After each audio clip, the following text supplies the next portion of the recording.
Hey guys, what's up? So OnePlus has just announced their latest phones, the OnePlus 8 and 8 Pro yesterday, and there is a lot to like about these new smartphones from the company which once started as a flagship killer and is now a flagship smartphone maker, with the OnePlus 8 Pro starting at $900. So in this video, let's take a look at some of the best features of the OnePlus 8 Pro. The OnePlus 8 Pro has a Samsung-made Super AMOLED display with a Quad HD resolution and a 120Hz refresh rate. What's interesting is that you can have Quad HD and 120Hz active at the same time, unlike the Galaxy S20 where if you activate the 120Hz refresh rate, you have to drop down to Full HD Plus resolution. I still think Samsung's solution is what most people would use anyway to have a prolonged battery life, but it's good that there is an option. Also, it is one of the best displays out there with 1300 nits of peak brightness, HDR10 Plus in 10-bit colors. What that means is that the display can represent over a billion colors. The phone also supports MEMC chip. Now MEMC stands for motion estimation and motion compensation and is something which is mostly seen in televisions.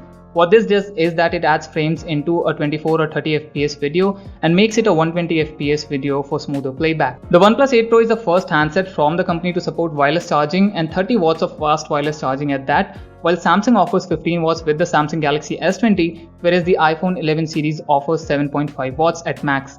The phone also supports reverse wireless charging just like Samsung flagships, but it's capped at only 3 watts, but it should still come in handy in case where you need to charge your wireless earbuds or so. The OnePlus 8 Pro also has for the first time an IP68 rating on a OnePlus phone, which makes it dust and water resistant. Now almost all the flagships have an IP rating these days, so even OnePlus had to do it. Do keep in mind that it's only for the OnePlus 8 Pro and the vanilla OnePlus 8 still has the same splash resistance rating. The camera on OnePlus phones has never been great and your Samsungs and iPhones have always had better image processing, which seems to have changed this time around. OnePlus seems to have focused a lot on the camera system and it can finally compete with the likes of the Galaxy S20 and the iPhone 11. The ultra-wide camera is also the same as the main camera on the OnePlus 8 and hence the quality is great.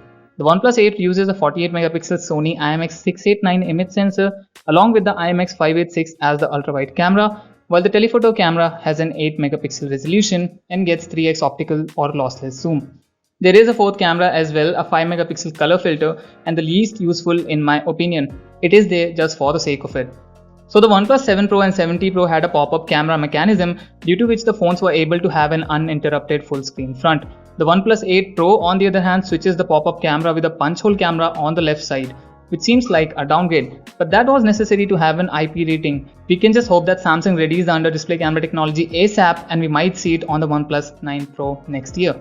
So those were the best features in my opinion. The best ones for me have to be the camera and the display. Tell me what are you most excited about in the comment section below. Also consider subscribing to the channel for more such videos. I'll see you all in the next one. Till then, bye bye and stay safe.